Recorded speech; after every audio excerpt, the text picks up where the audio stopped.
ভোগবাদী সভ্যতা এবং দুনিয়া নিয়ে ইসলামের ভাবনা এই বিষয়ে আলোচনা করার চেষ্টা করব। আমি আমার মূল আলোচনা শুরু করার আগেই পূর্বের আলোচনার সাথে আমাদের আজকের আলোচনাটাকে একটু কানেক্ট করতে চাই। সেটি হচ্ছে যে গতদিন আমরা যখন আলোচনা করেছিলাম তখন আমাদের কথার মধ্যে কয়েকটি গুরুত্বপূর্ণ পয়েন্টস ছিল। তার মধ্যে একটি পয়েন্টসে আমরা পরিষ্কার করেছিলাম যে যেখানে আমরা একটা বইয়ের কথা বলেছিলাম, the birth of consumer society. ওই বইয়ের মাধ্যমে আমরা বলেছিলাম যে বর্তমান ভোগবাদী সভ্যতা আমাদের সাথে ব্যবসা করে এবং তাদের পণ্যগুলোকে আমাদের কাছে বিক্রি করে এবং আমাদেরকে ভোগবাদী হতে এবং ভোগ করতে উৎসাহিত করে আমাদের সকলের মাঝে ঈর্ষা তৈরি করার মাধ্যমে। মানে আরেকজনের কাছে কোনো একটা বস্তু আছে, সেটার লোভ আমাদের মাঝে তৈরি করার মাধ্যমে এই সভ্যতা আমাদেরকে ভোগ করার প্রতি উৎসাহিত করে।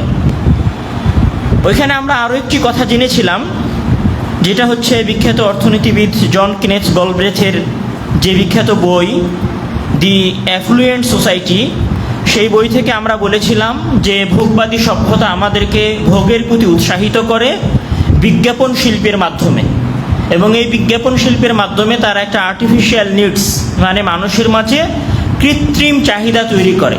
এমন এক চাহিদা তৈরি করে যেই চাহিদার বাস্তবে কোনো দরকার ছিল না, কিন্তু এই চাহিদাটা কৃত্রিম উপায়ে তৈরি করা হয়েছে।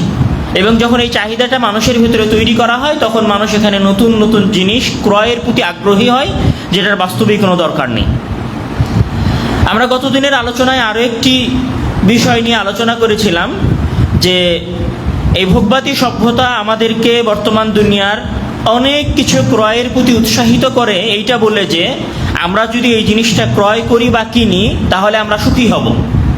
আমি এখন যে জায়গায় আছি তার চাইতে যদি দামি কোনো ফ্ল্যাটে থাকি তাহলে আমি আগের জায়গার চাইতে সুখী হব। এইরকম একটা ধারণা, মানে সুখী হওয়ার মাধ্যমে বা সুখী হবার কথা বলে তারা আমাদেরকে প্রতারণা করে। তখন আমরা বলেছিলাম যে মানুষ কখনোই বস্তুর মাধ্যমে সুখ লাভ করে না। দিয়ে আমরা সেখানে বলেছিলাম যে শিকাগো ইউনিভার্সিটির বিখ্যাত মনোবিজ্ঞানের শিক্ষক মিহাই চিকসেন্টমিহাইয়ের একটা বই আছে, flow the psychology of optimal experience. এই বইয়ের মাধ্যমে আমরা পরিষ্কার করেছিলাম যে মানুষ কোনো সময় বস্তুর মাধ্যমে সুখ লাভ করে না, বরং মানুষ 6টি উপাদানে সুখ লাভ করে। এবং আমরা সেখানে আমাদের 6টি উপাদানের কথাও আপনাদের সামনে উল্লেখ করেছিলাম, এবং ওই উপাদানগুলোর সাথে ইসলামের কি সম্পর্ক আছে। যেমন আমরা বলেছিলাম যে ইতিবাচক আবেগ, ডিপ স্টেট, ফ্লো স্টেটে চলে যাওয়া, গভীরভাবে কোনো কাজ করা, জীবনের অর্থগুলো জানতে পারা, এইরকম উপাদানগুলো যখন মানুষের জীবনে আসে তখন মানুষ বাস্তবিক অর্থে প্রকৃতার্থে মানুষ সুখী হয়। এবং আমরা আমাদের এই কথাটাকে মজবুত করার জন্য 85 বছর ধরে চলমান হার্ভার্ড ইউনিভার্সিটির একটা গবেষণার কথা বলেছিলাম, যেটা হচ্ছে Harvard study of adult development নামে যে গবেষণাটি বর্তমান সময় পর্যন্ত চলমান আছে। তো আমরা এই কথাগুলো আপনাদের সামনে পেশ করে এটা বলতে চেয়েছিলাম যে মানুষ কোনো সময় বস্তুর মাধ্যমে সুখ লাভ করে না, বরং সুখটা মানুষের সম্পূর্ণ একটা আত্মিক রুহানি বিষয়, নাফসি বিষয়, যেটা বস্তু থেকে নয় বরং অন্য কোথাও থেকে তৈরি হয়। এই কয়েকটা পয়েন্টস ছিল আমাদের গত জুমার খুতবার আলোচ্য বিষয় বা গত জুমার খুতবার মূল পয়েন্টস। এখানে আরও 2টা কথা আছে ভোগবাদী সভ্যতা সম্পর্কে। সেই 2টা কথা বলে আমি ইসলাম দুনিয়া সম্পর্কে কি চিন্তা ভাবনা করে আর একজন মুসলিমের দুনিয়ার দিকে কোন দৃষ্টিতে তাকানো উচিত সেই বিষয়ে আমরা আলোচনা করব। আজকের যে 2টা পয়েন্টস নিয়ে আমরা প্রথমে আলোচনা করব, তার মধ্যে প্রথম পয়েন্ট হচ্ছে যে ভোগবাদী সভ্যতা মানুষকে মূলত দাসে রূপান্তরিত করে। ভোগবাদী সভ্যতা কিভাবে মানুষকে দাসে রূপান্তরিত করে তার একটা ছোট্ট উদাহরণ আমরা দিই। যে আমরা ম্যাক্সিমাম যারা এখানে আছি তারা আমরা কোনো না কোনো কলকারখানায় অথবা কোনো না কোনো অফিস আদালতে জব করি, এবং এইখানে আমাদের সকল অফিসেই একটা পরিভাষা আছে, সেটাকে বলা হয় ওভার ডিউটি। মানে আপনার নির্ধারিত সময়ের চাইতে বেশি ডিউটি দেওয়া বা বেশি দায়িত্ব পালন করা। আমাদের যারা আশেপাশে অনেকগুলো কলকারখানা আছে, বা আমাদের এই পেছনের অঞ্চলে গাজীপুর এই অঞ্চলগুলোতে অনেক বেশি পোশাক কারখানা আছে। এই পোশাক কারখানাগুলোতে আমাদের গ্রাম থেকে উঠে আসা যুবক শ্রেণীর ভাইয়েরা সবসময় ওভার ডিউটি দিয়ে কাজ করে। এই যে ওভার ডিউটির এই প্রবণতা, বা মানুষকে নিজের ডিউটির চাইতে, একজন মানুষের সাধারণ ডিউটি কতক্ষণ সময়? 8 ঘন্টা সময়। এই 8 ঘন্টার বাইরেও একজন মানুষ যখন অতিরিক্ত দায়িত্ব পালন করে বা অতিরিক্ত দায়িত্ব পালন করতে যায়, তখন আসলে এই মানুষটা তার নিজের ব্যক্তিগত চাহিদা থেকে যায়, বিষয়টা এরকম না। বরং ভোগবাদী সভ্যতা তার ভেতরে একটা চাহিদা তৈরি করে দেয়, ওই চাহিদার ভিত্তিতে সে তখন ওভার ডিউটি দেওয়া শুরু করে। আমরা প্রায় 2-3 জুমা আগে আমাদের একটা আলোচনা করেছিলাম পুঁজিবাদী সময় সম্পর্কে। সেখানে আমরা বলেছিলাম যে সময় নিয়ে আধুনিক বিশ্বে একটি কথা আছে, সেটা হচ্ছে যে সময় মানেই টাকা। এবং আমরা বলেছিলাম যে বেঞ্জামিন ফ্র্যাঙ্কলিন সর্বপ্রথম এই বাক্যটি উচ্চারণ করেছিলেন যে টাইম ইজ মানি, সময় মানে টাকা। মানে এখানে প্রত্যেকটা সময় এবং প্রত্যেকটা মুহূর্ত এবং প্রত্যেকটা সেকেন্ডে আপনাকে টাকা উপার্জন করতে হবে। তো বাস্তবে একজন মানুষ যখন ওভার ডিউটি দেয়, সে হয়তো এটা মনে করে যে এই টাকাটা আমি নিজের জন্য উপার্জন করছি। কিন্তু আমরা যদি একটু খেয়াল করি তাহলে আমরা দেখব যে আমরা অতিরিক্ত দায়িত্ব পালনের মাধ্যমে যে টাকাটা উপার্জন করি, সেই টাকাটা আসলে আমাদের পেছনে ব্যয় হয় না, বরং আমরা যে জায়গাটায় টাকাটা ব্যয় করি তারা আমাদের চাইতে বেশি লাভবান হয়। ধরেন আমরা কখন ওভার ডিউটি দিই? একজন মানুষ অতিরিক্ত দায়িত্ব পালন করা শুরু করে বা অতিরিক্ত ডিউটি পালন করা শুরু করে যখন সে মনে করে যে আমার কাছে এখন একটা 15,000 টাকার ফোন আছে, আমাকে একটা 30,000 টাকার ফোন কিনতে হবে। যখন একজন মানুষ মনে করে যে আমি এখন যে ফ্ল্যাটে থাকি সেটা হচ্ছে একটা 2 রুমের ফ্ল্যাট, কিন্তু আমার একটা 4 রুমের ফ্ল্যাটের প্রয়োজন, তখন মানুষ ওভার ডিউটি দেওয়া শুরু করে। যখন মানুষের একটা সাধারণ কাপড়ে প্রয়োজন পূরণ হয়ে যেত, কিন্তু আশেপাশের মানুষজনকে দেখে যখন সে আরেকটা দামি কাপড় কেনার আগ্রহ প্রকাশ করে, তখন সে ভাবে ঠিক আছে আমি একটু 3 দিন ওভার ডিউটি দেই, 3 দিন যদি ওভার ডিউটি দেই তাহলে আমি এক্সট্রা 3 থেকে 4,000 টাকা উপার্জন করতে পারবো। তো বাস্তবে আমরা ওই টাকাটা উপার্জন করি, কিন্তু এই টাকাটা আসলে আমাদের পকেটে যায় না, বরং ওই টাকাটা যারা আমাদেরকে ওভার ডিউটি দিয়ে টাকাটা উপার্জন করায়, ঘুরে ফিরে তাদের খাতেই ব্যয় হয়। যেমন আমি যদি একটা মোবাইল কিনি, তাহলে মোবাইলটা কোথায় থেকে কিনবো? স্যামসাং এর মতো বড় কোম্পানি থেকে কিনবো। আমি যদি একটা দামি ব্র্যান্ডের কাপড় কিনি, তাহলে ওই কাপড়টা কোথায় থেকে কিনবো? একটা বড় শোরুম থেকে কিনবো। মানে আমি যে কলকারখানায় কাজ করছিলাম, ঘুরে ফিরে আমার উপার্জিত টাকাটা তাদের কাছেই ফিরে যাচ্ছে। এই জন্য ইসলাম এইখানে একটা কথা বলেছে, সেটা হচ্ছে যে আমরা জানি রাসূল সাল্লাল্লাহু আলাইহি ওয়াসাল্লামের একটি বিখ্যাত হাদিস যেটি বুখারীতে এসেছে, যে ইন্না লিরাব্বিকা আলাইকা হাক্কান ওয়া লিনাফসিকা আলাইকা হাক্কান ওয়া ইন্না লিআহলিকা আলাইকা হাক্কান।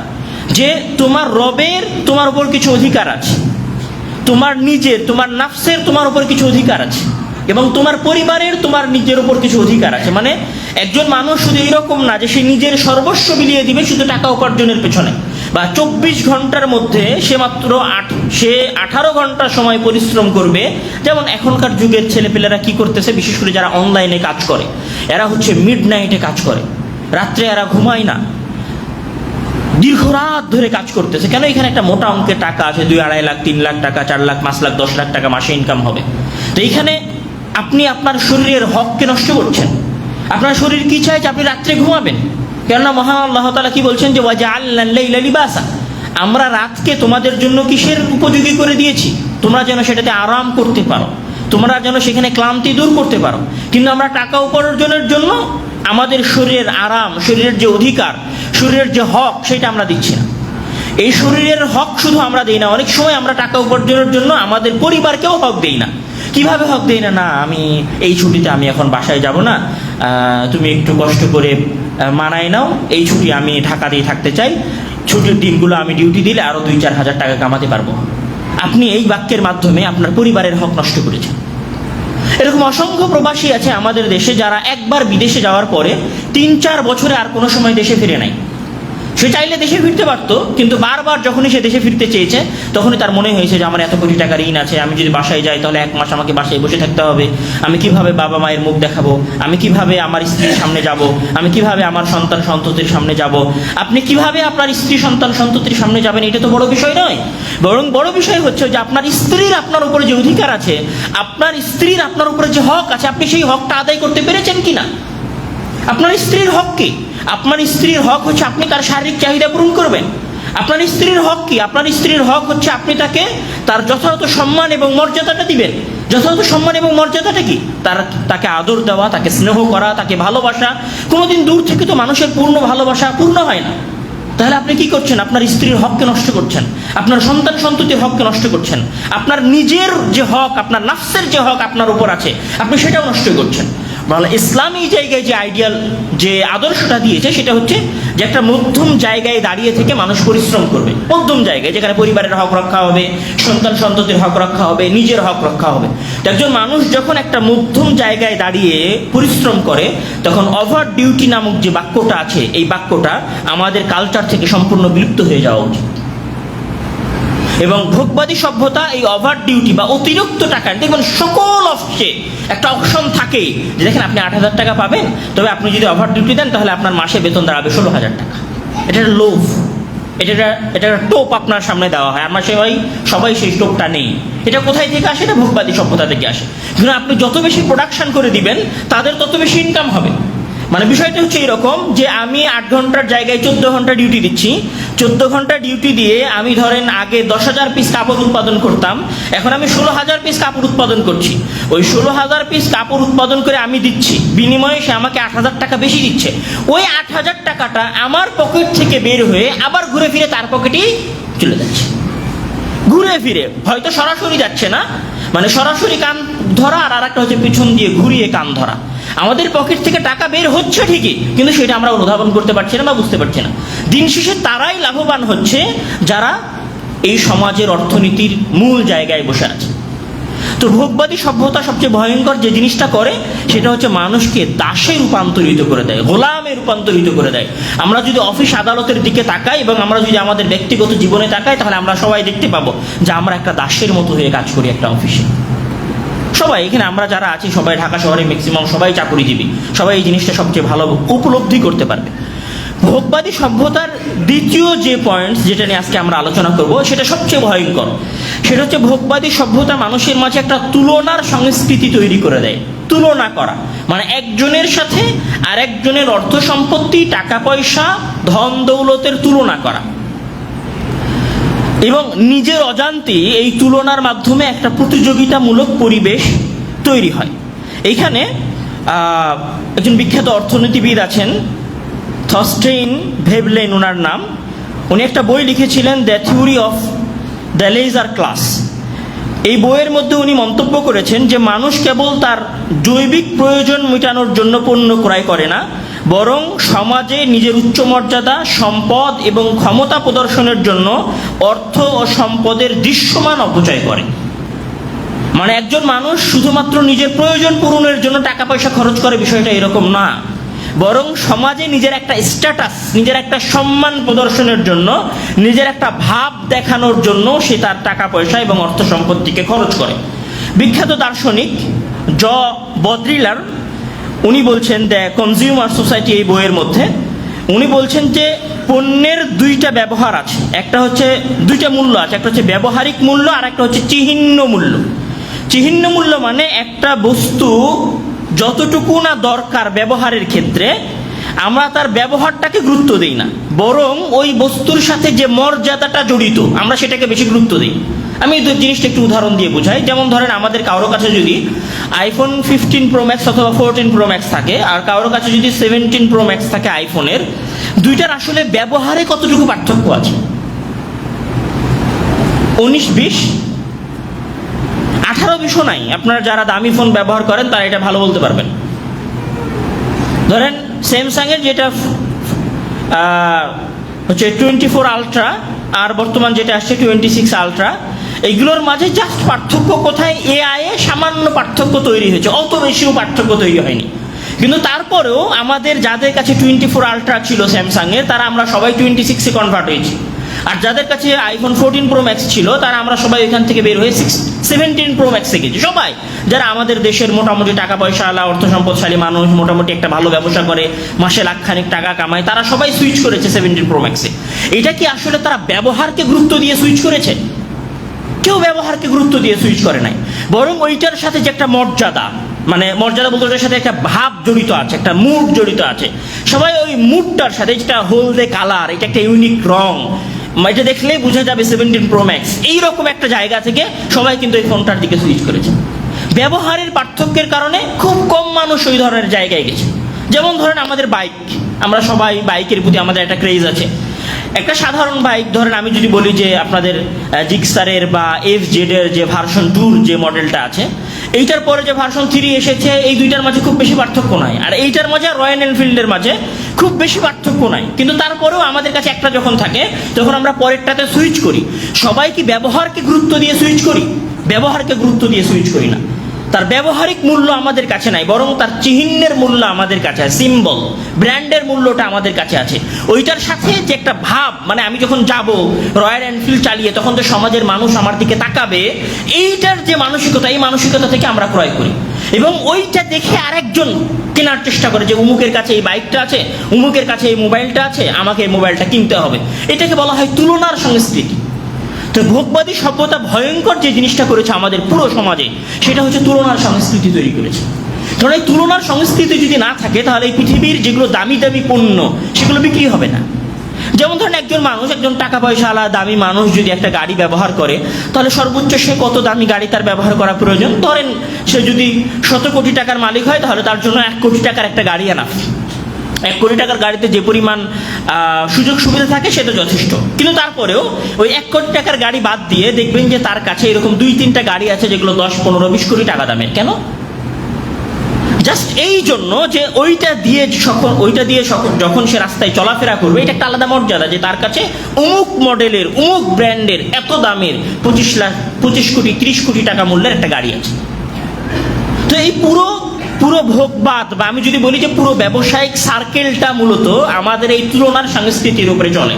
যেই দিন মানুষের মাঝে এই তুলনাটা কমে যাবে, সেই দিন এই ব্যবসাগুলোর অর্ধেক ব্যবসা বন্ধ হয়ে যাবে। শুধু যদি তুলনার মন মানসিকতাগুলো কমে যায়, তাহলে ফোনের জগতে ফোন কোম্পানিগুলোর যে ব্যবসা আছে, এই ব্যবসাগুলো অর্ধেক মাঠে মারা যাবে। এই জন্য রিচার্ড স্টার্লিনের একটা বিখ্যাত তত্ত্ব আছে। উনি বলছেন যে মানুষ আসলে সুখের জন্য বস্তুকে ক্রয় করে বা সুখী হওয়ার জন্য কোনো বস্তুকে কিনে, এইটা না, বরং মানুষ সামাজিক তুলনা তত্ত্বের কারণে, মানে সমাজের মাঝে যে তুলনা করার মন মানসিকতা আছে, এই তুলনা করার মন মানসিকতার কারণেই মূলত মানুষ নতুন নতুন বস্তু বা নতুন নতুন জিনিস বা নতুন নতুন জায়গায় ফ্ল্যাট কিনতে বেশি আগ্রহী হয়। এবং আপনি দেখবেন যে আমাদের যারা সমাজে বসবাস করি, এটা আপনারা আরো ভালো অনুধাবন করতে পারবেন যে যখন আপনাদের বাসার আপনাদের স্ত্রীরা অথবা আপনাদের মায়েরা যখন পরস্পরে গল্প করে, তখন কে কত দামি ফ্রিজ কিনলো সেটা নিয়ে গল্প হয়। যেভাবে আমি এই ঈদে না অমুক মডেলের ডবল ডোরের একটা ফ্রিজ কিনেছি, তুলনা দেওয়া। তখন আরেকজন ভাবে হ্যাঁ আমারও এরকম একটা ফ্রিজ কেনা দরকার। তখন সে তার স্বামীকে গিয়ে বলে, পাশের বাসার ভাবি এত দামের একটা ফ্রিজ কিনেছে, তুমি কেন কিনলা না? এই যে তুলনা, এই তুলনা জিনিসটা সবচেয়ে বেশি ছড়িয়ে পড়েছে কোথায়? সবচেয়ে বেশি ছড়িয়ে পড়েছে ডিজিটাল মার্কেটিং ব্যবস্থা বা সোশ্যাল মিডিয়ার যে সমস্ত ইনফ্লুয়েন্সার আছে তাদের মাধ্যমে। মানে যখন এইখানে এটাকে বলা হয় হাইলাইট রিল, মানে একজন মানুষ দেখবেন যে বর্তমান সময়ে ধনী মানুষদের 2টা ক্যাটাগরি আছে। এক ধরনের ধনী মানুষ যাদের জীবন সম্পর্কে আমরা তেমন কোনো কিছু জানতে পারি না, কিন্তু আর এক শ্রেণীর ধনী মানুষ আছে যারা উঠতি বয়সের যুবকদের মধ্যে আপনি এটা বেশি দেখবেন যে সে কত দামি গাড়ি ব্যবহার করছে, কত দামি ঘরে থাকতেছে, কত দামি ফ্ল্যাট সে ক্রয় করলো, তার কাছে কত দামি ফোন আছে, তার কোথায় কোথায় প্লট আছে, সেটা সে শেয়ার করে, ছোট ছোট ভিডিও ছাড়ে। এটা হচ্ছে ইনফ্লুয়েন্সার, মানুষকে উৎসাহিত করে। সে কত দামি হোটেলে খাবার খায়, এটার সে ভিডিও করে মানুষকে দেয়, মানুষ সেটা দেখে। তো আমরা আপাত দৃষ্টিতে, মানে আমরা যখন সরাসরি দেখি, বাস্তবে দেখি, তখন আসলে আমাদের মনে হয় না যে এইটা আমাদের উপর কোনো প্রভাব ফেলে বা এইটার বিশেষ কোনো কার্যকারিতা আছে। আমাদের কাছে অনেক সময় এটা মনে হয়, কিন্তু বাস্তবে তা না। বরং বর্তমান সময়ে যে পুরো ব্যবসায়িক যে সার্কেলটা আছে, মানে মানুষকে ভোগবাদী হওয়ার প্রতি উৎসাহ দানকারী যে সিস্টেমটা আছে, এই সিস্টেমটা সবচেয়ে বেশি নির্ভরশীল সোশ্যাল মিডিয়ার যে সমস্ত ইনফ্লুয়েন্সার তাদের উপরে। এইখানে একটা গবেষণা আছে, স্প্রাউট সোশ্যাল নামে একটা গবেষণা হয়েছিল 2024 সালে। ওই গবেষণায় দেখা গেছে যে 49% ভোক্তা দৈনিক যে সমস্ত পণ্য ক্রয় করেন, তারা এই পণ্যগুলো ক্রয় করেন মূলত ইনফ্লুয়েন্সারদের দেখে। মানে অনলাইনে বিভিন্ন ব্যক্তিরা ওই জিনিসটা বা ওই পণ্যটার ভিডিও তাকে দেখিয়েছেন, এইটার অমুক সুবিধা আছে, অথবা আমি এটা ব্যবহার করি, অথবা এটার এরকম উপকার আছে, এইরকম একটা জিনিস বলে যখন তারা ভিডিওটা অনলাইনে ছাড়ে, তখন প্রায় 49% মানুষ ওই ভিডিও দেখে প্রভাবিত হয়ে ওই পণ্যটা ক্রয় করেছে। এটা হচ্ছে 2024 সালের রিপোর্ট। এরকম সিভিক সায়েন্সের তথ্য মতে জেনারেশন জেড বা জেন জি সবচেয়ে বেশি প্রভাবিত হয়েছে ইন্টারনেট বিজ্ঞাপনের মাধ্যমে। প্রায় 50% বা 55% জেন জি বা জেনারেশন জেড আমরা যেটাকে বলি, বা আধুনিক যে জেনারেশন, এরা সবচেয়ে বেশি প্রভাবিত হয় এই সমস্ত ভিডিওর মাধ্যমে। এখানে 55% ক্রয় তারা করে এই সমস্ত অনলাইনের ভিডিও দেখে। এখন ওই ভিডিওর মধ্যে কয়টা আসলে আমাদের জন্য প্রয়োজনীয় আর কয়টা আসলে আমাদের জন্য প্রয়োজনীয় না, কয়টা আসলে বাস্তবেই আমাদের দরকার আর কয়টাকে আমাদের জন্য দরকার বানানো হয়েছে। মানে অনেক সময় আমরা ভাবি যে হ্যাঁ, আমার কাছে যদি অমুক ব্র্যান্ডের একটা ফোন থাকে তাহলে এটাতে অনেক এরকম এরকম এরকম এরকম এরকম সুবিধা। যখন আপনি সুবিধা গুনতে শুরু করবেন, তখন আপনার কাছে সুবিধার এক ফিরিস্ট, মানে বিশাল লিস্ট, এতগুলো সুবিধা। আপনি চিন্তা করবেন যে আপনি একটু যাদের সাথে এরকম ঘটেছে, আপনি দেখবেন যে আপনি ওই সুবিধাগুলো দেখে যখন ফোন কিনেছিলেন, ওই ফোন কেনার পরে বাস্তবে কি ওই সুবিধাগুলোর জন্য ওই ফোনটাকে আপনি ব্যবহার করতে পেরেছিলেন? কতটুকু ব্যবহার করতে পেরেছিলেন? যদি ব্যবহার করতে পেরেও থাকেন, সেটার পার্সেন্ট 2-5-10% সর্বোচ্চ। মানে বাস্তবে যেটা হয় সেটা হচ্ছে যে আমাদের ভেতরে যে একটা সুপ্ত চাহিদা আছে, আমাদের ভেতরে যে একটা মানুষ হওয়ার কারণে যে একটা গোপন লোভ আছে, এই লোভটাকে জাগ্রত করার মাধ্যমে আমাদেরকে ভোগবাদী হওয়ার প্রতি, শুধুমাত্র ভোগের প্রতি উৎসাহী করা হয়। তখন আমরা আখিরাত এবং জান্নাতকে ভুলে গিয়ে শুধুমাত্র দুনিয়াকে উপভোগ করার পেছনে ছুটতে থাকি। আমি যদি আমাদের গত দিনের এবং আজকের বক্তব্যের এখন পর্যন্ত সামারি টানি, তাহলে দাঁড়াবে যে ভোগবাদী এই সভ্যতাটা কয়েকটা জিনিসের উপরে নির্ভরশীল। প্রথম হচ্ছে তারা একটা আর্টিফিশিয়াল নিডস তৈরি করে, মানে কৃত্রিম চাহিদা তৈরি করে মানুষের মাঝে, যেটার বাস্তবে কোনো প্রয়োজন ছিল না। দ্বিতীয় যে জিনিসটা তারা করে সেটা হচ্ছে যে মানুষের মাঝে যে ঈর্ষা আছে, এই ঈর্ষাটাকে তারা জাগ্রত করে এবং মানুষকে তাদের পণ্য কিনতে উৎসাহিত করে। তৃতীয় যে জিনিসটা এখানে ঘটে সেটি হচ্ছে তারা আমাদের মাঝে তুলনার একটা পরিবেশ তৈরি করে দেয়, যে এই তুলনার পরিবেশের মাধ্যমে আমাদের বড় বড় ব্যবসায়ীরা তাদের পণ্যগুলো আমাদের মাঝে বিক্রি করতে পারে। এমনকি আমাদের দৈনন্দিন জীবনের ছোটোখাটো জিনিসগুলোও এই ধরনের তুলনার সংস্কৃতির মাধ্যমে কেনা বেচা হয়।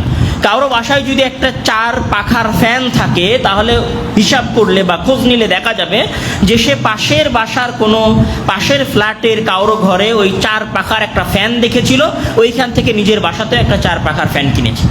আমরা যদি বাসায় একটা কুলার কিনে থাকি, তাহলে আমরা দেখবো যে ওই কুলারটা হয়তো আমরা ভিডিওতে দেখেছিলাম, ওই ভিডিও দেখে আমরা কুলারটা কিনেছি। তো তুলনার সংস্কৃতি বর্তমান ব্যবসায়িক দুনিয়ায় বা ভোগবাদী দুনিয়ায় অনেক বেশি গুরুত্বপূর্ণ।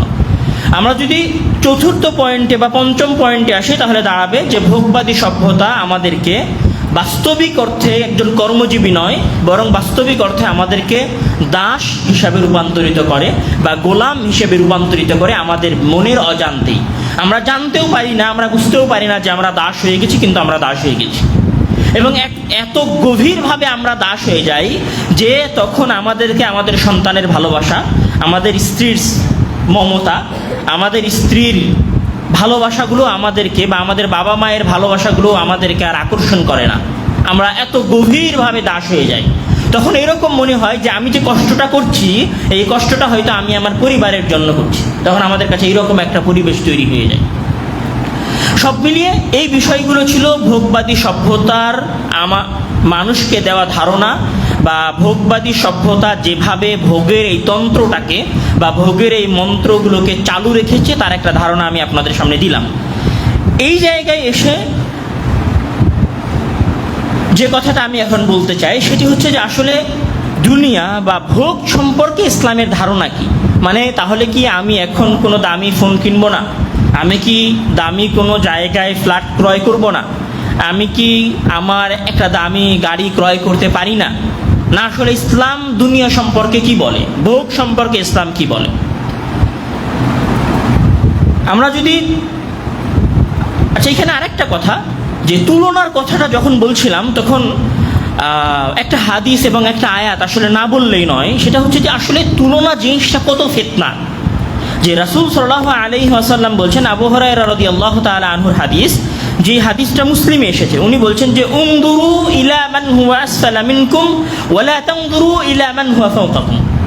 যে তোমরা তোমাদের চাইতে যারা নিচে, মানে তোমাদের চাইতে যারা দরিদ্র, তোমাদের চাইতে যারা কম টাকা পয়সাওয়ালা মানুষ, তাদের দিকে তাকাও।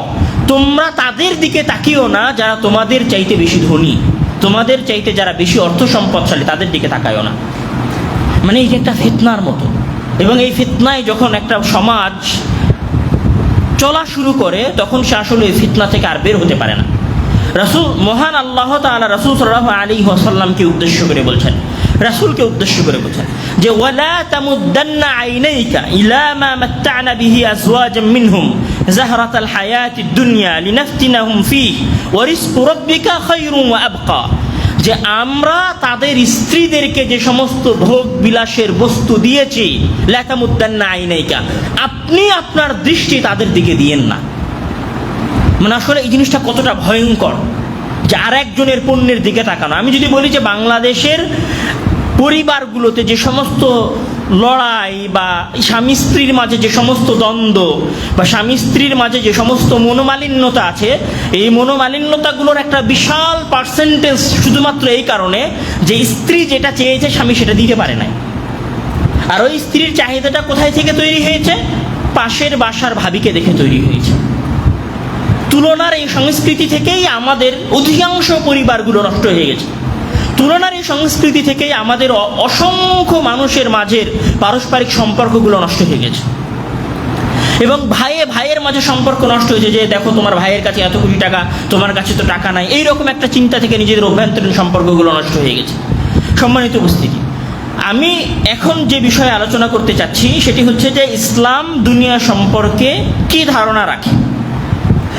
ইসলাম দুনিয়া সম্পর্কে পবিত্র কোরআনের কয়েক জায়গায় কথা বলেছে, মানে অসংখ্য জায়গায় ইসলাম দুনিয়াকে পরিচিত করেছে। তো ইসলাম দুনিয়াকে যে শব্দ দ্বারা পরিচিত করেছে সেটি হচ্ছে যে ফামা মাতাউদ দুনিয়া ফিল আখিরাহ ইল্লা কালিল। যে দুনিয়ার এই ভোগবিলাস, মানে ইসলামও দুনিয়াটাকে একটা ভোগবিলাস হিসেবে আখ্যায়িত করেছে। কিন্তু ইসলাম এখানে একটা কথা বলেছে যে ফামা মাতাউদ দুনিয়া, যে দুনিয়ার যে ফামা মাতাউল হায়াতিদ দুনিয়া ফিল আখিরাহ ইল্লা কালিল, যে আখিরাতের তুলনায় দুনিয়ার ভোগ বিলাসটা হচ্ছে অনেক সামান্য এবং অনেক ক্ষুদ্র। যেমন মহান আল্লাহ তাআলা পবিত্র কোরআনের মধ্যে বলছেন যে কুল মাতাউদ দুনিয়া কালিল ওয়াল আখিরাতু খায়রুল লিমান ইত্তাকা ওয়া লা তুযলামুনা ফাতিলা। আপনি বলে দিন যে দুনিয়ার যে ভোগ বিলাসটা আছে এটা হচ্ছে অতি সামান্য। ইসলাম সর্বপ্রথম দুনিয়া সম্পর্কে এই ধারণাটা মানুষের মাঝে দিয়েছে, যে দুনিয়া সম্পর্কে মানুষের প্রথম যে ধারণাটা হবে সেটা হচ্ছে যে এই দুনিয়ার মেয়াদ এবং এই দুনিয়ার সময়টা হচ্ছে অনেক অল্প এবং সামান্য। এবং দুনিয়ার যে ভোগবিলাস, এই ভোগবিলাসটাও আখিরাতের তুলনায় অনেক কম, মানে জান্নাতের তুলনায় অনেক স্বল্প এবং অনেক কম।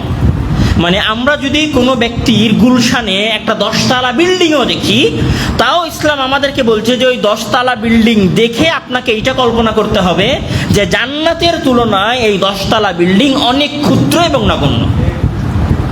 রাস্তা দিয়ে যদি বর্তমান পৃথিবীর সবচেয়ে দামি গাড়িটাও চলে যায় বা কেউ চালিয়ে যায়, তাহলে আপনাকে এটা বিশ্বাস করতে হবে যে এই গাড়ির মূল্য জান্নাতে যে বাহন আছে সেই বাহনের তুলনায় অতি ক্ষুদ্র এবং নগণ্য। এই বিশ্বাসের সাথে দ্বিতীয় যে বিশ্বাসটা করতে হবে সেটি হচ্ছে যে একজন ব্যক্তি বর্তমান পৃথিবীর সবচেয়ে দামি গাড়িতে যতদিন চড়তে পারবে, যতদিন সে গুলশানের দামি ফ্ল্যাটটাতে অবস্থান করবে, সেই দিনের তুলনায় জান্নাতে বসবাসের যে দিন হবে সেটা হবে অফুরন্ত এবং সীমাহীন। মানে আমি যদি আজকে গুলশানের সবচেয়ে দামি ফ্ল্যাটে বসবাস করি, পূর্বাচলের সবচেয়ে হাই কোয়ালিটির ফ্ল্যাটে বসবাস করি, অথবা জলসিঁড়ির সবচেয়ে দামি ফ্ল্যাটে বসবাস করি, তাহলে ওইটার মেয়াদ কতদিন? 60 বছর, 70 বছর, 60 বছরও না, ধরেন আপনি উপার্জন করেছেন 40-45 বছর বয়সে এসে আপনি জলসিটিতে একটি ফ্ল্যাট কিনেছেন, আপনার বয়স যদি 70 বছর হয়, 45 বা 40 বছর আপনার পার হয়ে গেছে, ধরলাম 40 বছর আপনি পার করে ফেলেছেন, তাহলে আপনার কাছে কত বছর আছে? মাত্র 30 বছর। এই 30 বছর জান্নাতের অফুরন্ত সময়সীমার বিপরীতে কতটুকু? নগণ্য। এই জন্য মহান আল্লাহ তাআলা পবিত্র কোরআনের মধ্যে বলছেন যে কুল্লু নাফসিন যায়িকাতুল মাউত ওয়া নাবলুয়াকুম বিশ-শাররি ওয়াল খায়রি ফিতনাহ ওয়া ইলাইনা তুরজাউন। আপনি এই জিনিসটা কোথায় থেকে অনুধাবন করবেন যে এই সময়টা অনেক নগণ্য এবং ক্ষুদ্র? কোথায় থেকে? মৃত্যু থেকে অনুধাবন করবেন।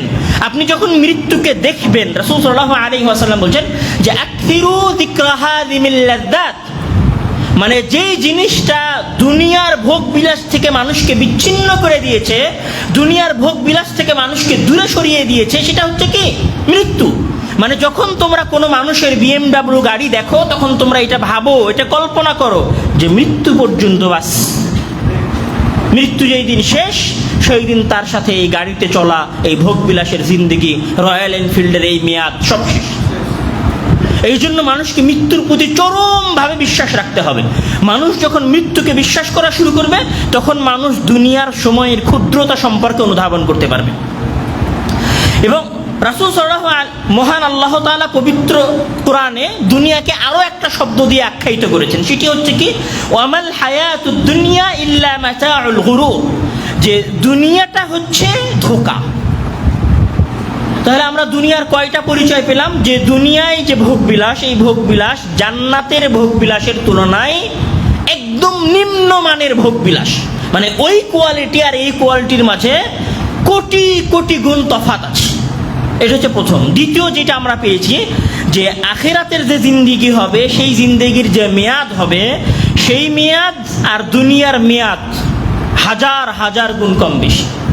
তৃতীয় যে জিনিসটা আমরা পেয়েছি, যে ইসলাম দুনিয়া সম্পর্কে বলছে যে দুনিয়ার জীবনটা মৃত্যুর মাধ্যমে শেষ হয়ে যাবে, আর আখিরাতের জিন্দেগি কোনো শেষ নেই। চতুর্থ যে জিনিসটা আমরা পেয়েছি দুনিয়া সম্পর্কে ইসলামের ধারণা, সেটি হচ্ছে যে দুনিয়ার এই উপভোগ্য বা দুনিয়ার এই ভোগটা হচ্ছে কি? ধোঁকা। মানে এই ধোঁকাটা মানুষ খুব অল্প সময়ে বুঝতে পারবে। আচ্ছা, এরপরের বিষয়টা হচ্ছে যে এতটুকু যখন একজন মানুষ বুঝলো যে দুনিয়া হচ্ছে স্বল্প মেয়াদি, জান্নাতের তুলনায় দুনিয়ার মেয়াদ কম, এখন তাহলে একজন মানুষ দুনিয়াকে কতটুকু মূল্য দিবে?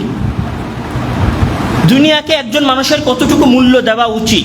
রাসূল সাল্লাল্লাহু আলাইহি ওয়াসাল্লাম বলছেন, যে তিরমিজির হাদিস, যে লাউ কানাতিদ দুনিয়া তাআদিলু ইনদাল্লাহি জানাহা বাউদাতিন মা সাকা কাফিরাম মিনহা শুরবাতা মা'ইন।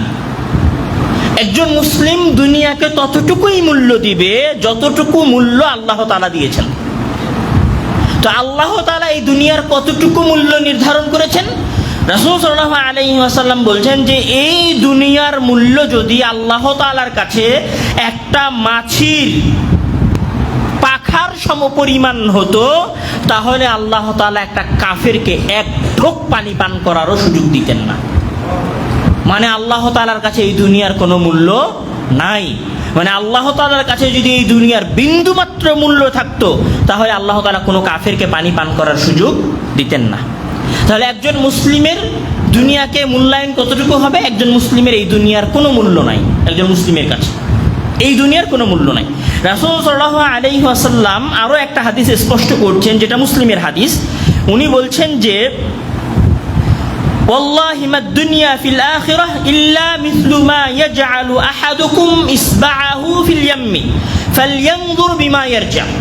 যে তোমাদের একজন ব্যক্তি যদি সমুদ্রের মধ্যে তার আঙুলিকে ডুবায় এবং ডুবানোর পরে সমুদ্র থেকে তার আঙুলিকে উঠায়, তাহলে ওই আঙুলির সাথে যে পরিমাণ পানি থাকবে, ওই এক ফোঁটা পানি হচ্ছে আখিরাতের বিপরীতে দুনিয়া।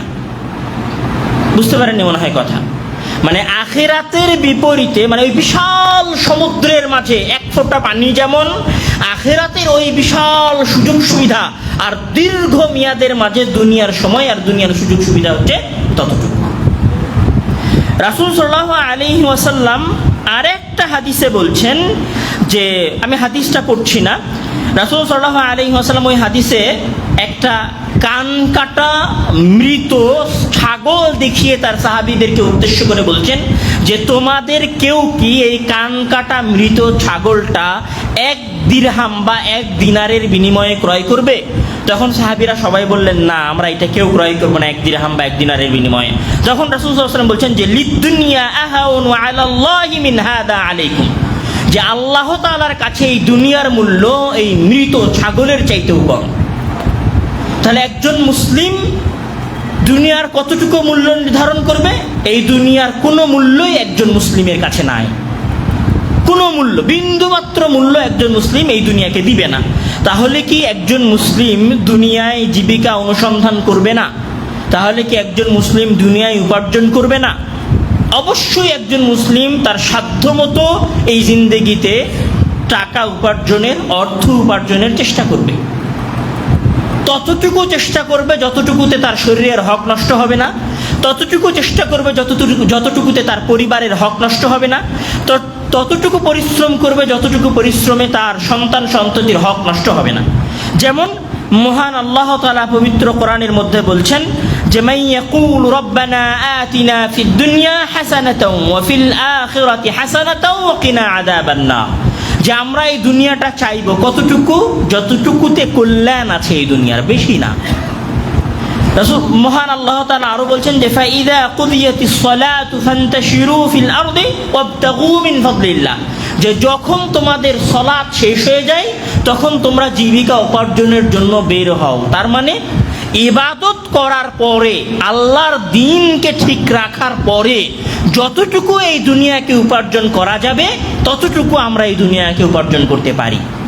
কিন্তু যখন এই দুনিয়াকে উপার্জন করার জন্য দ্বীন বাধাগ্রস্ত হবে, সেই জায়গাতে দুনিয়া উপার্জন করা হারাম এবং নিষিদ্ধ বলে বিবেচিত হবে। যতক্ষণ পর্যন্ত দুনিয়া উপার্জনের কারণে আমার দ্বীন বাধাগ্রস্ত হয়নি, ততক্ষণ পর্যন্ত দুনিয়া উপার্জন করা কি বৈধ।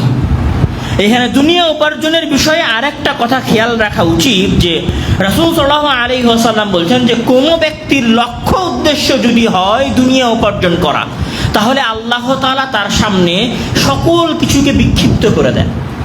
বিক্ষিপ্ত করে দেন মানে হাদিসে এসেছে ফাররাকাল্লাহু আলাইহি আমরাহু, মানে আল্লাহ তাআলা তার বিষয়গুলোকে বিক্ষিপ্ত করে দেন। মানে একটা সমস্যার সমাধান করতে না করতেই আর একটা সমস্যা উপস্থিত হয়ে যায়, আর একটা সমস্যার সমাধান করতে না করতেই আর একটা সমস্যা হাজির হয়ে যায়। এক কোম্পানির সাথে একটা সমস্যা ছিল, সেই সমস্যা থেকে উত্তরণ হয় নাই, আর একটা সমস্যা শুরু হয়ে গেছে। আমি তেল নিয়ে এসেছিলাম, একটা তেল নিয়ে আসতে পেরেছি, আর একটা তেল হচ্ছে ইরানের হরমুজ প্রণালীতে আটকে গেছে। ব্যবসায়িক একটা চালান আমি ছাড়া কোনো রকম পার করতে পেরেছি, আর একটা চালান আমার আটকে গেছে। মানে একটা সমস্যা শেষ না হতে হতেই আর একটা সমস্যা আসা। তো রাসূল সাল্লাল্লাহু আলাইহি ওয়াসাল্লাম বলছে এটা কখন হয়? যখন মানুষের লক্ষ্য হয় শুধুমাত্র দুনিয়া উপার্জন করা। কিন্তু কোনো মানুষ যদি ওয়ামান কানাতিল আখিরাতু নিয়াতাহু, আর কোনো মানুষের ইচ্ছা যদি হয় আখিরাত, নিয়ত যদি হয় আখিরাত, জামা আল্লাহু আমরাহু, তখন আল্লাহ তাআলা তার সকল বিষয়কে এক জায়গায় করে দেন। মানে তখন সে প্রেশান কম হয়, তার প্রয়োজন কমে আসতে শুরু করে। অনেক তার আর মানে খুব বেশি মানে এক শ্রেণীর মানুষ আছে আমাদের সমাজে যাদের প্রয়োজন ফুরায় না। দেখবেন লক্ষ টাকা সে ইনকাম করছে, তারপরে বলছে না ভাই এ মাসে খুব বেশি একটা টাকা উপার্জন করতে পারিনি। ওর বাসায় সব কিনেছে, তারপরে বলছে ভাই ফ্রিজটা যদি আর একটু দামি হতো তাহলে ভালো হতো। আর তার বিপরীতে আর একজন মানুষ দেখবেন যে ওর বাসায় আগের যুগের ওয়ালটনের একটা ছোট ফ্রিজ আছে, তারপরও ওর মাথাতে এটা আসেই না যে আমাকে একটা দামি ফ্রিজ কিনতে হবে, আসেই না মাথাতে। কেন আসে না? এই না আসাটা হচ্ছে আল্লাহ তাআলার নিয়ামত। এক শ্রেণীর মানুষ দেখবেন যে সবচেয়ে ওর সক্ষমতা আছে, হয়তো ও সবচেয়ে কম দামের একটা মোটরসাইকেল চালাচ্ছে, কিন্তু ওর মাথাতে একবারও আসেনি যে আমার এই মোটরসাইকেলটা বিক্রি করে আমাকে একটা দামি মোটরসাইকেল কিনতে হবে। এটা হচ্ছে আল্লাহ তাআলার নিয়ামত, জামা আল্লাহু আমরা। আল্লাহ তাআলা তার বিষয়কে এক জায়গায় করে দিয়েছেন, মানে তার প্রয়োজনকে কম করে দিয়েছেন। আর একজন মানুষের প্রয়োজনেই ফুরাচ্ছে না, কোটি কোটি টাকা, তাও প্রয়োজন শেষ হচ্ছে না। আল্লাহ তাআলা প্রয়োজন কিভাবে বাড়িয়ে দিবেন জানেন? আগে ছিল গুলশানের একটা ফ্ল্যাটে, তারপরে আল্লাহ তাআলা প্রয়োজন বানিয়ে দিবে যে তোমাকে 1000 কোটি টাকার একটা বিল্ডিং বানাতে হবে। তখন এবার ছোট 1000 কোটি টাকার পিছনে 1000 কোটি টাকার যখন বিল্ডিং বানানো হয়ে যাবে, তখন আল্লাহ তাআলা প্রয়োজন বানিয়ে দিবে। আচ্ছা বাংলাদেশে তো একটা বিল্ডিং হলো, তাহলে এবার একটা বিল্ডিং হতে হবে দুবাই, তখন প্রেশান, আচ্ছা দুবাইয়ের বিল্ডিংটা কখন হবে, অমুক জায়গা থেকে লাভ করতে হবে, অমুক জায়গা থেকে লাভ করতে হবে, অমুক জায়গা থেকে লাভ করতে হবে, আচ্ছা দান একটু কমাই দিতে হবে, এই মাসে আমি এত দান করবো না, এই রমজান মাসে দানের পরিমাণটা একটু কমাই দাও, বাস প্রয়োজনের পিছনে তখন ছোটা শুরু হয়ে যাবে। এটা আল্লাহ তাআলার পক্ষ থেকে আসে। এটা গেল দ্বিতীয় কথা, ভোগ নিয়ে আমাদের দুনিয়া সম্পর্কে তৃতীয় কথা ইসলামের ধারণা, যে একজন মানুষ দুনিয়াকে ভোগ করবে ততটুকু যতটুকুতে আখিরাত রক্ষা হবে। কথাটা আরো বেশি স্পষ্ট হবে যে দুনিয়াকে ভোগ করার মূলনীতি কি। দুনিয়াকে ভোগ করার মূলনীতি হচ্ছে যতক্ষণ পর্যন্ত আমি হারামকে হালাল বানাইনি ততক্ষণ পর্যন্ত দুনিয়াকে ভোগ করা যাবে। যতক্ষণ পর্যন্ত, আবার বলছি, যতক্ষণ পর্যন্ত আমি হারামকে হালাল বানাইনি এবং আমার দিন বাধাগ্রস্ত হয়নি ততক্ষণ পর্যন্ত দুনিয়াকে উপভোগ করা যাবে। আচ্ছা, ইসলামে আরেকটা মূলনীতি হচ্ছে যে যখন একজন ব্যক্তি দুনিয়াকে ভোগ করবে বা দুনিয়ার অনুগ্রহ রাজি বা দুনিয়ার সকল সুযোগ সুবিধা তার কাছে এসে জমা হবে, তখন তাকে এটা বিশ্বাস করতে হবে যে এই সকল সুযোগ সুবিধা আমি শুধুমাত্র আল্লাহ তাআলার নিয়ামত এবং অনুগ্রহের মাধ্যমে লাভ করেছি। এই জন্য রাসূল সাল্লাল্লাহু মহান আল্লাহ তাআলা বলছেন যে লিল্লাহি মুলকুস সামাওয়াতি ওয়াল আরদি ওয়া মা ফীহিন্না। যে একজন মানুষ যদি 1000 কোটি টাকারও মালিক হয় অথবা একজন মানুষ যদি একটা কুড়ে ঘরেরও মালিক হয়, তাও তাকে বিশ্বাস করতে হবে যে এই কুড়ে ঘরটা হচ্ছে আল্লাহ তাআলার নিয়ামত। তাকে বিশ্বাস করতে হবে যে এই 1000 কোটি টাকা হচ্ছে আল্লাহ তাআলার নিয়ামত। এটা মূলনীতি দুনিয়া উপভোগের, ইসলামের মূলনীতি। রাসূল সাল্লাল্লাহু আলাইহি মহান আল্লাহ তাআলা আরো বলছেন যে ওয়ামা বিকুম মিন নি'মাতিন ফামিনাল্লাহ। তোমাদের কাছে যা কিছু আছে সবই হচ্ছে আল্লাহ তাআলার দেওয়া অনুগ্রহ এবং দয়া। এবার যখন আপনি আল্লাহ তাআলার দয়া এবং অনুগ্রহ এই দুনিয়ায় পেয়ে গেছেন, তখন ইসলামের মূলনীতি কি? তখন ইসলামের মূলনীতি হচ্ছে আপনাকে আল্লাহ তাআলা যা দিয়েছেন এইটা থেকে ব্যয় করতে হবে, খরচ করতে হবে। এই জন্য মহান আল্লাহ তাআলা বলছেন যে ফাকুলু, এই জন্য মহান আল্লাহ তাআলা বলছেন যে ওয়ালান তানালুল বিররা হাত্তা তুনফিকু মিম্মা তুহিব্বুন। অথবা পবিত্র কোরআনের অন্য অনেক আয়াতে আল্লাহ তাআলা বলেছেন যে তোমরা খরচ করো, আনফিকু মিম্মা রাযাকনাকুম, তোমরা ব্যয় করো ওই সম্পদ থেকে যেই সম্পদ আমি তোমাদেরকে দান করেছি। মানে আমার কাছে যা কিছু আছে সব তো আল্লাহর দেওয়া। এখন আমি যখন এই সুযোগ সুবিধাগুলো ভোগ করার সুযোগ পেয়েছি, তখন ইসলামের দুনিয়ার মূলনীতি হচ্ছে, দুনিয়া সংক্রান্ত বিষয়ে ইসলামের মূলনীতি হচ্ছে যে আমাকে এই সম্পত্তি থেকে কি করতে হবে? দান করতে হবে। দান করতে আপনি বাধ্য, আপনাকে দান করতেই হবে। এটা ইসলামের দুনিয়া ভোগের মূলনীতি। আচ্ছা, দুনিয়া ভোগের মূলনীতির ক্ষেত্রে আরেকটা বিষয় যেটা না বললেই নয়, সেটা হচ্ছে মহান আল্লাহ তাআলা বলছেন যে ওয়াবতাগি ফীমা আতাকাল্লাহু আদ-দারাল আখিরাহ ওয়া লা তানসা নসীবাকা মিনাদ দুনিয়া। যে আল্লাহ তাআলা আপনাকে যা দিয়েছেন, ধরেন আল্লাহ তাআলা আপনাকে 1000 প্রতি মাসে 20,000 25,000 টাকা অথবা 30,000 টাকা ইনকামের তৌফিক দিয়েছেন, অথবা মহান আল্লাহ তাআলা আপনাকে প্রতি মাসে 1 লক্ষ টাকা ইনকাম করার সৌভাগ্য দিয়েছেন, তাহলে আপনি কি করবেন? আল্লাহ তাআলা বলছেন এই টাকা দিয়ে তুমি আখিরাত উপার্জন করতে ভুলে যেও না। তাহলে ইসলামের দুনিয়া সংক্রান্ত আরেকটা মূলনীতি কি? ইসলামের দুনিয়া সংক্রান্ত আরেকটা মূলনীতি হচ্ছে যার কাছে যত কোটি টাকা থাকবে, যে যত বেশি অর্থ সম্পত্তির মালিক হবে, সে তত বেশি অর্থ সম্পত্তি খরচ করবে কি করার জন্য? আখিরাতকে ক্রয় করার জন্য, আখিরাতকে কেনার জন্য। এটা হচ্ছে দুনিয়া ভোগের ইসলামের মূলনীতিগুলোর একটা মূলনীতি। আচ্ছা, ইসলামের দুনিয়া ভোগের মূলনীতিগুলোর সবচেয়ে বড় মূলনীতি আরেকটা হচ্ছে যে অপচয় করা যাবে না। আপনার কাছে মহান আল্লাহ তাআলা যা সম্পত্তি দিয়েছেন, যে অর্থ সম্পদ দিয়েছেন, এগুলোর একটাও আপনি অপচয় করতে পারবেন না। যেমন মহান আল্লাহ তাআলা বলেছেন যে ওয়ালা তুসরিফু ইন্নাল্লাহা লা ইউহিব্বুল মুসরিফিন, যে তোমরা অপচয় করো না, কেননা মহান আল্লাহ তাআলা অপচয়কারীকে ভালোবাসেন না। আল্লাহ তাআলা অন্য আয়াতে বলছেন যে ইন্নাল মুবাযযিরিনা কানু ইখওয়ানা শায়াতিন, অপচয়কারীরা হচ্ছে শয়তানের ভাই। তাহলে আমরা যদি আবার একটু প্রথম থেকে সাজিয়ে নিয়ে আসি কথা, তাহলে দাঁড়াবে এরকম যে ইসলাম দুনিয়ার ক্ষেত্রে প্রথম যে বাক্যটা উচ্চারণ করেছে যে দুনিয়ার মেয়াদ আখিরাতের তুলনায় অনেক কম। দুনিয়ার সুযোগ সুবিধা আখিরাতের তুলনায় অনেক কম। দুনিয়াটা মৃত্যুর মাধ্যমে শেষ হয়ে যায়, আখিরাত মৃত্যুর মাধ্যমে শেষ হয় না। তারপরে ইসলাম বলেছে যে দুনিয়াটা হচ্ছে ধোঁকা। তারপরে ইসলাম বলেছে যে দুনিয়াকে আমরা ততটুকু মূল্যায়ন করব যতটুকু আল্লাহ তাআলা মূল্যায়ন করেছেন। আল্লাহ তাআলা কতটুকু মূল্যায়ন করেছেন? আল্লাহ তাআলা বিন্দুমাত্র মূল্যায়ন করেননি। সুতরাং আমরা দুনিয়াকে বিন্দুমাত্র মূল্যায়ন করব না। তাহলে কি আমরা দুনিয়া উপার্জন করব না? হ্যাঁ, দুনিয়া উপার্জন করব। যতক্ষণ না আমি কোনো হারামকে হালাল বানাচ্ছি ততক্ষণ পর্যন্ত আমরা দুনিয়াকে উপার্জন করব। দুনিয়াকে উপার্জন করব কল্যাণ লাভের আশায়। কি কল্যাণ? যে এই দুনিয়ার সম্পত্তি দিয়ে আমরা আখিরাত অর্জনের চেষ্টা করব। আল্লাহ তাআলা আপনাকে যে টাকা পয়সা দিয়েছেন সে টাকা পয়সা দিয়ে আপনি আখিরাত উপার্জন করবেন।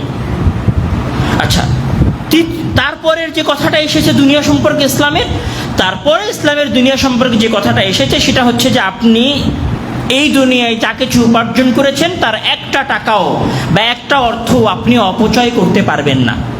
আমরা যদি এবার এর পরের কথায় আসি, যে ইসলাম এরপরে দুনিয়া সম্পর্কে কি বলেছে, এতগুলো কথা বলার পরে ইসলাম এতগুলো কথা বলার পরে দুনিয়া সম্পর্কে আরো দুইটা কথা বলেছে।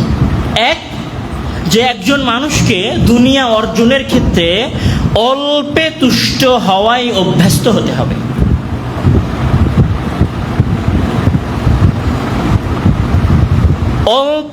অল্পে তুষ্ট হওয়ার আরবি হচ্ছে কানাআহ। অল্পে তুষ্ট হওয়া মানে কি? অল্পে তুষ্ট হওয়া মানে আপনার কাছে যা আছে বা আল্লাহ তাআলা আপনাকে যা দিয়েছেন সেইটাতে সন্তুষ্ট থাকা, মানে সেটাতে অসন্তুষ্ট হওয়া না। এখন আল্লাহ তাআলা আমাদেরকে যা দিয়েছেন আমরা কি সবাই সেইটাতে সন্তুষ্ট, নাকি সবাই সেটাতে সন্তুষ্ট না? নিজেরা নিজেদেরকে জিজ্ঞাসা করেন যে আপনার যা কিছু আছে সেটাতে আপনি সন্তুষ্ট কিনা। তাহলে ইসলামের দুনিয়ার ক্ষেত্রে ইসলামের পরবর্তী এবং শেষের দিকের মূলনীতি হচ্ছে যে একজন মানুষকে অল্পে তুষ্ট হতে হবে। অল্পে তুষ্ট হলে কি হয়? রাসূল মহান আল্লাহ তাআলা বলছেন যে মান আমিলা সালিহান মিন যাকারিন আও উনসা ওয়া হুয়া মুমিনুন ফালানুহয়িয়ান্নাহু হায়াতান তাইয়্যিবা। যে যখন কোনো একজন ব্যক্তি সৎ আমল করে মুমিন অবস্থায়, তখন আমরা তাকে হায়াতে তাইয়্যিবা দান করি। হায়াতে তাইয়্যিবার শাব্দিক অনুবাদ হচ্ছে পবিত্র জিন্দেগি, পবিত্র জীবন, যেই জীবনে পাপ নাই, যেই জীবনে গুনাহ নাই, যেই জীবনে সম্পদ আত্মসতের মতো জুলুম নাই, যেই জিন্দেগিতে আর একজনের সম্পদ জোর করে কেড়ে নেওয়ার জন্য মিথ্যা কথা নাই, যেই জিন্দেগিতে আর একজনের সম্পদ আত্মসাৎ করার জন্য কোর্ট কাচারিতে আর একজনকে হেনস্থা করার লিস্ট নাই, এই জিন্দেগিটা মহান আল্লাহ তাআলা মানুষকে দেন। তো এখানে মুফাসসিরিনে কেরাম হায়াতে তাইয়্যিবার অনুবাদ করেছেন। হাসান আল বসরি রাহিমাহুল্লাহ হায়াতে তাইয়্যিবার অনুবাদ করতে গিয়ে বলছেন যে হায়াতে তাইয়্যিবা হচ্ছে আল কানাআহ, অল্পে তুষ্ট হওয়া। মানে একজন মানুষ যখন অল্পে তুষ্ট হবে, মানে অল্প কিছুতে সন্তুষ্ট হয়ে যায়, আল্লাহ তাআলা যা দিয়েছে সেটাতে সন্তুষ্ট হয়ে যায়। একজন মানুষ যখন আল্লাহ যা দিয়েছে সেটাতে সন্তুষ্ট হয়ে যায়, তখন তার জিন্দেগি, তার জীবনটা হয়ে যায় পবিত্র। এখানে কোনো পাপ থাকে না, গুনাহ থাকে না, কোনো অন্যায় থাকে না, অবিচার থাকে না, জুলুম থাকে না। এই যে আমাদের যারা বড় বড় রাজনৈতিক নেতৃবৃন্দ আছে, এদের জিন্দেগি আপনি খুলে দেখেন, এদের পুরো জীবনের লিস্টে শুধুমাত্র মানুষের উপর জুলুম আর অত্যাচার আছে। আমাদের এই অঞ্চলে, এই দেশে যত ল্যান্ড বিজনেসম্যান আছে, জমির যারা ব্যবসা করে এবং জমি ব্যবসার সাথে জড়িত যত বড় বড় কোম্পানি আছে, এদের ফিরিস্ত আপনারা খুলে দেখেন, হাজার হাজার মানুষের এরা অর্থ সম্পত্তি মেরে লোপাট করেছে। এটা হায়াত তাইয়্যিবা না। মানে হায়াত তাইয়্যিবা হচ্ছে এমন হায়াত, এমন জিন্দেগি যেই জিন্দেগিতে গুনাহ থাকে না, পবিত্রতা থাকে শুধুমাত্র। আর এই পবিত্র জিন্দেগিটা কখন আসে? যখন মানুষ অল্পে তুষ্ট হয়। দেখেন, আপনি যদি অল্পে তুষ্ট হন না, মিথ্যা কথা বলে আপনি আপনার স্যারের সাথে মিথ্যা কথা বলে আপনার বেতন বাড়াবেন না। আপনি একটা দোকানে কর্মচারী, আপনি আপনার দোকানের পণ্য বিক্রি করেন, হিসাব রাখেন। আপনার ভিতরে যদি অল্পে তুষ্ট হওয়ার অভ্যাস থাকে, তাহলে আপনি হিসাবে গড়মিল করে মাত্র 1000 টাকা বাঁচানোর জন্য আপনার মালিককে আপনি মিথ্যা কথা বলবেন না। মানে অল্পে তুষ্ট হওয়ার অভ্যাস যদি আমরা নিজেদের মধ্যে নিয়ে আসতে পারি, স্বভাবটা যদি আমাদের ভিতরে তৈরি হয়ে যায়, তো আমাদের অর্ধেকেরও বেশি গুনাহ কম হয়ে যাবে। এই জন্য রাসূল সাল্লাল্লাহু আলাইহি ওয়াসাল্লাম বলছেন, মুসলিম শরীফের একটা হাদিস, যে কদ আফলাহা মান আসলামা ওয়া রুজিকা কাফাফা ওয়া কান্নাআহুল্লাহ। কদ আফলাহা, ওই ব্যক্তি সফল কাম যে ইসলাম গ্রহণ করলো, ওয়া রুজিকা কাফাফা, এবং যাকে যথেষ্ট পরিমাণ রিজিক দেওয়া হলো, আর ওয়া কান্নাআহুল্লাহ, এবং আল্লাহ তাআলা তাকে অল্পে সন্তুষ্ট হওয়ার মতো গুণ এবং বৈশিষ্ট্য দান করলেন। মানে এই তিনটা জিনিস যদি কোনো ব্যক্তির মাঝে থাকে, মানে ইসলাম, সে ইসলাম গ্রহণ করেছে, 2 তার যথেষ্ট পরিমাণ রিজিক আছে, 3 আল্লাহ তাআলা তাকে সন্তুষ্টি দান করেছেন তার রিজিকের উপরে, এই তিনটা জিনিস যদি একত্রিত হয়ে যায় কাদ আফলাহা, সে ব্যক্তি সফলকাম। তাহলে সফল হওয়াটা আমাদের অল্পে তুষ্ট হওয়ার সাথে, অল্পে সন্তুষ্ট হওয়ার সাথে জড়িত। আচ্ছা, এখানে অল্পে সন্তুষ্ট হওয়ার সাথে জড়িত বলে এখানে একটা কথা বলি, যে আল্লাহ তাআলা যদি আপনাকে কিছুই না দেয়, কিছুই দেয় নাই, শুধুমাত্র কোনো রকম আপনার লজ্জায় স্থান ঢাকার জন্য একটা কাপড় সংগ্রহ করার সক্ষমতা আপনার আছে, এর বাইরে আর কোনো সক্ষমতা আপনার নাই, তারপরেও আপনার বিন্দুমাত্র আফসোস করার নাই যদি আপনি 5 ওয়াক্ত সালাত আদায় করেন এবং আপনার জীবনে কোনো গুনাহ না থাকে। কেননা এই 60 বছরের জিন্দেগি যেদিন শেষ হয়ে যাবে আর আপনি যদি আল্লাহর নেককার বান্দা হন, তাহলে ওই ছেঁড়া লুঙ্গি সমেত আপনি আল্লাহ তাআলার জান্নাতে প্রবেশ করবেন। এই জন্য এই দুনিয়ায় যদি আপনার কিছুই উপার্জন না হয়, আল্লাহর কসম করে বলছি, এই দুনিয়ায় যদি আপনার কিছুই উপার্জন না হয়, একটা টাকাও যদি আপনার ব্যাংকে না থাকে, আপনি যদি একটা ভালো চাকরিও খুঁজে না পান, তাও আপনার আফসোস করার কিছু নাই, যতক্ষণ পর্যন্ত আপনি আল্লাহ তাআলার ইবাদতের সাথে, আল্লাহ তাআলার দাসত্ব করার সাথে বিন্দুমাত্র কম্প্রোমাইজ করছেন না। দুনিয়া সম্পর্কে ইসলামের একদম উচ্চ স্তরের ধারণা, দুনিয়া সম্পর্কে ইসলামের উচ্চ স্তরের ধারণাটা হচ্ছে জুহুদ অবলম্বন করা। জুহুদ অবলম্বন করা মানে নিজের লোভ, নিজের প্রয়োজনকে কমিয়ে নিয়ে আসা। সুফিয়ান আস-সাউরি রাহিমাহুল্লাহ বলছেন, আজ-জুহদু ফিদ দুনিয়া কিসারুল আমাল, নিজের আশাকে সংবরণ করা। আশা করা যেতেই পারে, আপনি আশা করতেই পারেন যে আল্লাহ তাআলা, হে আল্লাহ তুমি আমাকে একটা 1 লক্ষ টাকার চাকরি দিও। আপনি আশা করতেই পারেন যে আল্লাহ তুমি আমাকে একটা 3 লক্ষ টাকার চাকরি জোগাড় করে দিও। আপনি আশা করতেই পারেন যে আল্লাহ তাআলা তুমি আমাকে একটা ব্যবসা দিও, যে ব্যবসায় আমি কোটি টাকা উপার্জন করতে পারবো। করতে পারেন, এটা হালাল, এই আশা আপনি করতে পারেন। কিন্তু যখন আপনি এই আশাটা করা ছেড়ে দিবেন, তখন এটা হচ্ছে জুহুদের মধ্যে যাবে। আমাদের আইম্মায়ে কেরামের মধ্যে অনেকেই জুহুদের প্রতি মানুষকে উৎসাহিত করেছেন। জুহুদের আরেকটা অর্থ এরকমও করা যায় যে হারামকে পরিত্যাগ করা এবং নিজের উপার্জনকে শুধুমাত্র হালালের মধ্যে সীমাবদ্ধ রাখা। সম্মানিত উপস্থিতি, আমরা যদি আমাদের পুরো জুমার খুতবার সারমর্মটা নিই, তাহলে আমাদের সারমর্মটা 2টা বাক্যে এভাবে সমাপ্ত হবে যে আধুনিক বিশ্ব, আধুনিক সভ্যতা, আধুনিক কালচার একজন মানুষকে তার মানুষত্বের বাইরে গিয়ে, একজন মানুষকে তার দ্বীনের বাইরে গিয়ে, একজন মানুষকে তার মানবিকতার বাইরে গিয়ে শুধুমাত্র দুনিয়া উপার্জনের প্রতি উৎসাহিত করেছে। এবং এই পৃথিবীর মানুষেরা শুধুমাত্র দুনিয়া উপার্জন করাটাকেই বেশি গুরুত্ব দিয়েছে, এত বেশি গুরুত্ব দিয়েছে যে আরেকজন মানুষের জীবনের তাদের কাছে কোনো মূল্য নাই। মানুষের জীবনের বিনিময়ে হলেও অর্থ উপার্জন করতে হবে, এটি হচ্ছে ভোগবাদী সভ্যতার আদর্শ। এর বিপরীতে ইসলাম মানুষকে যেটা বলছে সেটা হচ্ছে যে আল্লাহ তাআলা আপনাকে যেটা দিয়েছেন আপনি সেটাতে সন্তুষ্ট থাকেন, তবে আপনি আপনার ভালো রিজিকের জন্য চেষ্টা করতে পারেন যতক্ষণ পর্যন্ত আপনার সেই চেষ্টা বৈধ উপায়ে আছে। তবে আপনাকে এটা স্মরণ রাখতে হবে যে দুনিয়া উপার্জনের এই চেষ্টাটা যেন আপনাকে ধোঁকার মধ্যে নিমজ্জিত না করে এবং আপনাকে যেন আখেরাত ভুলিয়ে না দেয়। কোনো ব্যক্তির যদি দুনিয়া উপার্জনের চেষ্টাটা তার আখেরাত ভুলিয়ে না দেয়, বরং দুনিয়া অর্জনটা যদি তাকে আরও বেশি আখেরাতের দিকে নিয়ে যায়, তাহলে এই দুনিয়া উপার্জনে কোনো সমস্যা নেই। যে ব্যক্তি যত বেশি দুনিয়া থেকে নিজেকে গুটিয়ে নিয়ে আল্লাহ তাআলার নিয়ামতের উপর সন্তুষ্ট থাকতে পারবে, সে সফল কাম। মহান আল্লাহ তাআলা আমাদেরকে আর্টিফিশিয়াল এই নিডস, কৃত্রিম লোভের এই ফিতনা থেকে বের হয়ে এসে আল্লাহ তাআলা আমাদেরকে যে সমস্ত নিয়ামত দিয়েছেন সেই সমস্ত নিয়ামতের উপরে সন্তুষ্ট থাকার তৌফিক দান করুক। আল্লাহুম্মা আমিন। ওয়া আখিরু দাওয়ানা আলহামদুলিল্লাহি রাব্বিল আলামিন।